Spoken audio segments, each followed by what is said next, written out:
Hey, what's up guys? Jimbo back again with another gear review for you. Today we're going to be taking a look at a Novatac flashlight. I have not done one of these flashlight reviews in quite some time. This one I've had in my collection for about the past 7 to 8 months and have been carrying it on or in my EDC bag for that entire time. And I've used it enough and played with it enough to justify go ahead and getting the review out to you guys. So here we go. Okay, today we're going to be taking a look at the Novatac Classic. The name really says it all on this one, folks. This is the classic Novatac flashlight, pretty much their original design. It really hasn't changed much since they first brought this flashlight out, some time ago actually. The Novatac name is pretty well known in the flashlight community. They've been around for quite a while. And they make all kinds of different models, but this is kind of the proverbial one that started it all, and produce the variants of this. They make it in smaller versions. There's one that's just below this called the Special Ops, and there's one below that called the Storm, and then another one called the Wichita. So, but this is the original design. You know, here it is. Okay, but as always, let's go ahead and jump right into the specifications first. Okay, this is a 2AA alkaline or lithium battery flashlight. You can use either. The flashlight actually does come with 2 alkaline AA batteries, which is good. It's nice that companies throw things like that in. Light source is they classify it as a white LED.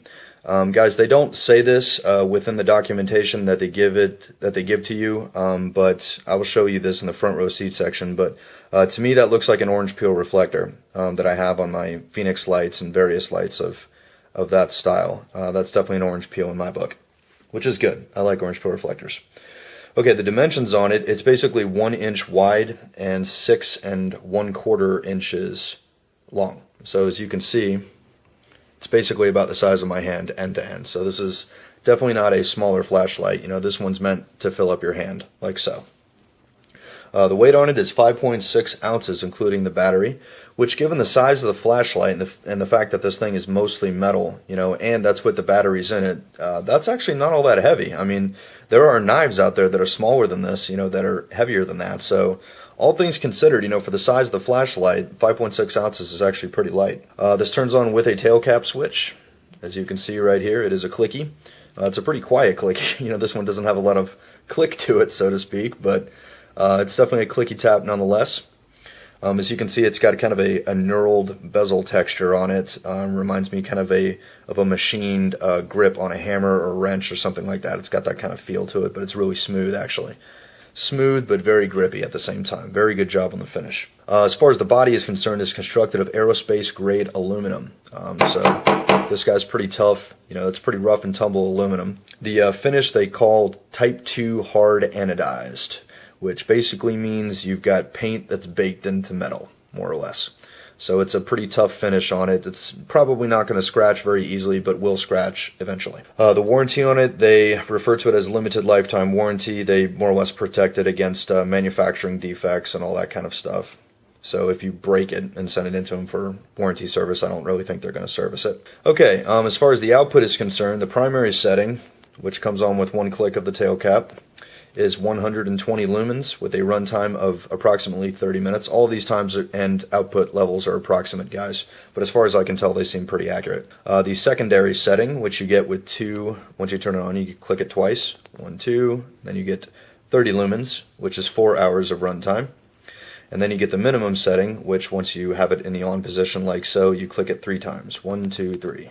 And you can probably barely see that, but there it is. That is 0.3 lumens, which is pretty much as dim as it gets. I'm sure in a dark room this is going to show up, and we'll do that in the demonstration later, but wow, that's not very bright at all. But the upside is that this will run for 240 hours on this setting.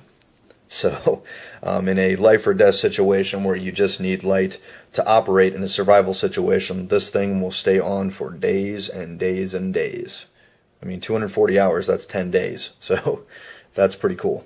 And another feature that it also has, guys, is it actually has a strobe mode, which I will show you in the demonstration. But basically how you access it is once it's on, you just basically press and hold the tail cap switch, and it immediately goes into strobe mode, no matter if you're in 120, 30, or 0.30 lumens, or 0.3 lumens, excuse me. So that's kind of cool. You know, you can just mash it down like so, and maybe use it as a disorienting device. Or just get your rave on. Either or. Some things I like about this flashlight that set it apart from the other ones that I have, really, I guess, is the feel of it in your hand.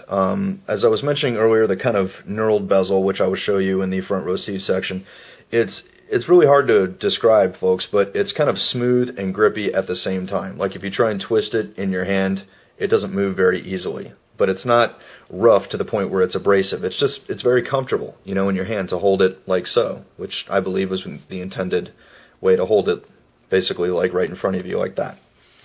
I'm not really a fan of the twist to turn on flashlight, guys. I understand that with some practice you can do that easily with one hand, so we'll chalk that up to my lack of dexterity when it comes to flashlights. I'm a more tactile guy. I like just tapping my thumb back there and turning the sucker on. You know, to me that's where it's at, no matter what the size of the flashlight. I do like that it does have several modes. You know, that's always a big plus for me, especially in a flashlight of this size. 120 lumens, you know, right when it's on. 120 is pretty good. You know, that's pretty decently bright. And this thing's got a pretty wide throw on it, which again I will show you in the demonstration section. And again, I do like that it has a secondary setting and even a minimum setting, you know, down to 0.3 lumens, and it'll basically just run, you know, for 10 straight days on that setting. That's pretty cool. This is available, by the way, in 2 different finishes. As you can see, this one is just the standard flat black. It's also available in a gunmetal color, which I have not seen, but gunmetal in this thing would actually look pretty cool, I think. Another thing I like about this, guys, is something that came with the flashlight. In this particular case, they actually do give you a belt holster that you can just slide your belt right through the loop and carry it right on the go. And it does enclose, as I'll show you here, the entire flashlight, meaning it's totally contained in there. And instead of it just being a standard belt loop, you can actually take it apart and you can attach it to something that is MOLLE or PALS compatible, which is the way that I carry it on the side of my Maxpedition bag. I just kind of run it through the MOLLE straps and carry it that way. But if you wanted to, you could just, you know, slide your belt right through there and carry it that way. So I just thought it was cool that they just threw that into the package for you just to give you a little belt sheath. You know, it's always nice when companies do things like that. So good job, Novatac.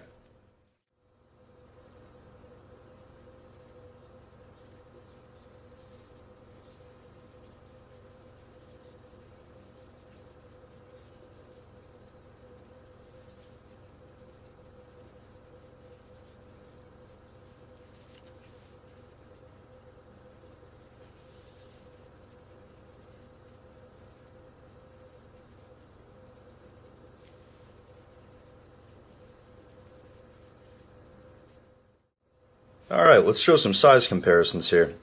We will set Mr. Novatac Classic right over here, if I can get him to hold still. There we go. And we'll bring in some somewhat familiar faces. The Phoenix PD30, as previously reviewed. Now, as you can see here, the PD30 is significantly smaller than the Novatac Classic. I mean, this is a much more compact flashlight. This, however, does not run on 2 AA's like this one does. This one runs on 2 CR123s, so a bit smaller batteries. And we'll bring in the Leatherman LGX 200. This is the same. This is basically just a rebranded Phoenix, guys. I've previously reviewed this one. It's basically a rebranded Phoenix L1T. It's the exact same light. As you can see, that one's a little bit smaller. And just for kicks, we'll bring in my favorite little pocket buddy, Mr. Streamlight MicroStream.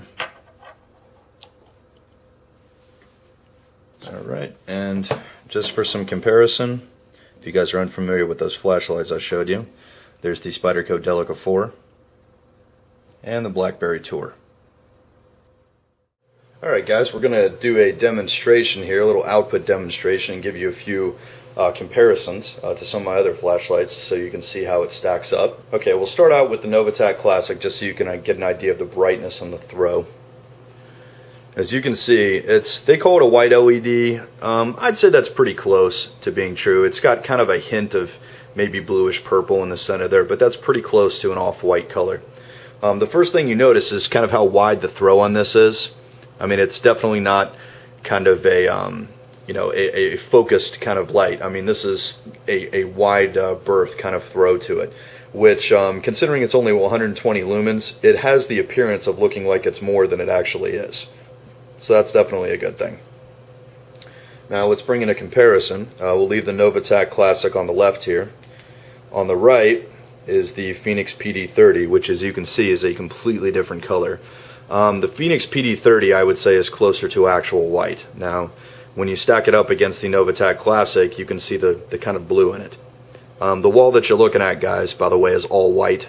Just recently painted, actually, just to give you a little comparison there. But there's the Phoenix PD30 and the Novatac Classic. You can see that hint of blue in there. So the Novatac, I think, it's got a decently wide throw considering it's only 120 lumens. This right now is 235 lumens. I'm running it in turbo mode, which is maximum output. I don't think it has a wider throw than the Novatac does, but I think it's just the overall brightness is what sets it apart. One more time. As you can see, the Phoenix pretty much drowns it out because it's just got the higher output on it. Okay, put Mr. Phoenix aside. Okay, now we'll bring one in that's a little bit closer to the actual output of the Novatac Classic. This is the Leatherman LGX 100, which is rated at 98 lumens, I believe. But the LED on it really isn't nearly as good. It's over here on the right. The Novatac Classic definitely has the better LED. As you can see, that's not really all that bright, but again, this is only one AA battery, and this is two. So the Novatac Classic definitely wins that one. This one's just good in a pinch, but for overall output, this one's definitely superior. And just for kicks, you can probably barely be able to see it, but there's the Streamlight MicroStream. As you can see, it pretty much gets destroyed by the Novatac Classic, but hey, just a comparison, right, people? There's the MicroStream, there's the Novatac Classic. So, all in all, not a bad job on the part of Novatac. Pretty good throw on it, pretty wide beam, and for 120 lumens, again, it has the appearance of being brighter than it actually is. So, good job, Novatac. Okay, and I'll show you some of the other modes of the Novatac Classic while we're here. Again, this is 120 lumens.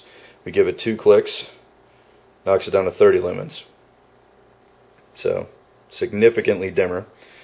And we'll knock it down to the minimum setting, 0.6 lumens, I believe it is.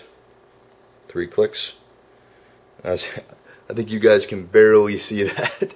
I can barely see that, and I'm in the same room. I mean, that's just... You can see it on my hand there when you get it up close, but as far as distance, you really have to struggle to be able to see that. But I don't think that's what it's made for. I think it's basically made for doing this. You know, just reading something up close. So one more time. There's 120. There's 30. And there's 0.6. Another feature I wanted to point out, guys, when you go from 120 lumens down to 30 lumens, which is basically you just click it on, then you double click it down to 30 lumens. If you want to get back to 120 lumens, just double click it again, and it goes back out. So that's kind of cool. You know, you don't have to turn it all the way off and turn it back on. And finally, the additional mode that it has is the strobe mode, which to access, you basically, when it's on in 120 lumens, or I think when it's on in any mode, you press and hold the tail cap switch, like so. And voila. Yep.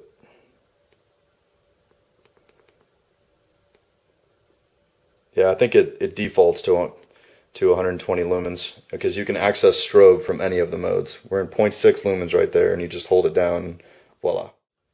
In conclusion, guys, I think the Novatac Classic, for what it is actually a pretty good option for a flashlight. I don't really know if I like the price that goes along with it. The retail price that Novatac lists, I believe, is $109. And in doing my homework, just looking at the basic sites like LA Police Gear and Lighthound and the rest of those guys, it seems to average for about 70 bucks, with a few bucks shipping. I guess all things considered, that's not a bad price. I wouldn't call it really overpriced because it does feature a few things that some comparable models from the other companies like Phoenix and Streamlight don't offer. But if you're really out there looking for just raw lumens for your money, like lumen to dollar ratio, this is probably not the one for you. 120 lumens really isn't all that much these days when you can spend the same amount of money and get like a Phoenix PD30 that has 235 lumens, when you're running in turbo mode.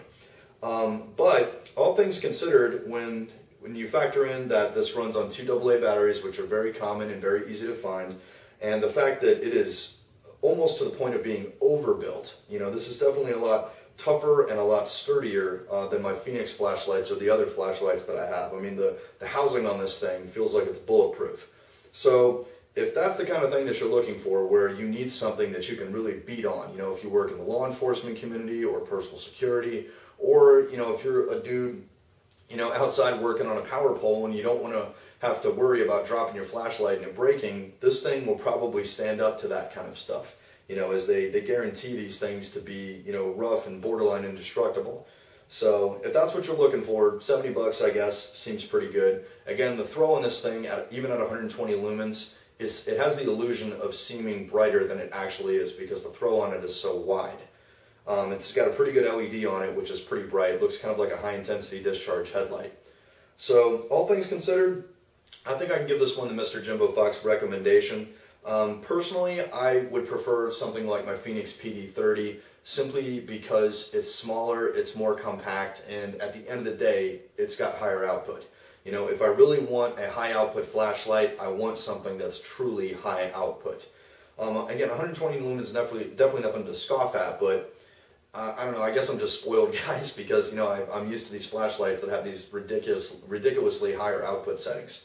So again, I have no issue giving this one the recommendation, but personally, I think I'll just stick to my Phoenix PD30, to keep in my my go kit, for when something goes wrong and I just need lumens, on tap. But this is not a bad one to keep around the house. This would make a really good nightstand flashlight for me. So I think in that capacity, it will serve me quite well. If you have any further questions, go ahead and feel free to leave me a comment. I appreciate all the feedback and constructive criticism that you guys give me, man. You guys are awesome. For the best deals on knives, gear, flashlights, and whatnot, go ahead and check out www.whitemountainknives.com. Enter coupon code MJF to save 10% off of your order. If you guys were on the fence about this one, or if you were looking for this type of flashlight, I hope this review has been informative and helped you make a decision either way. And again, thanks so much for watching, and as always, stay fit, stay strong, stay supreme. Take care, guys.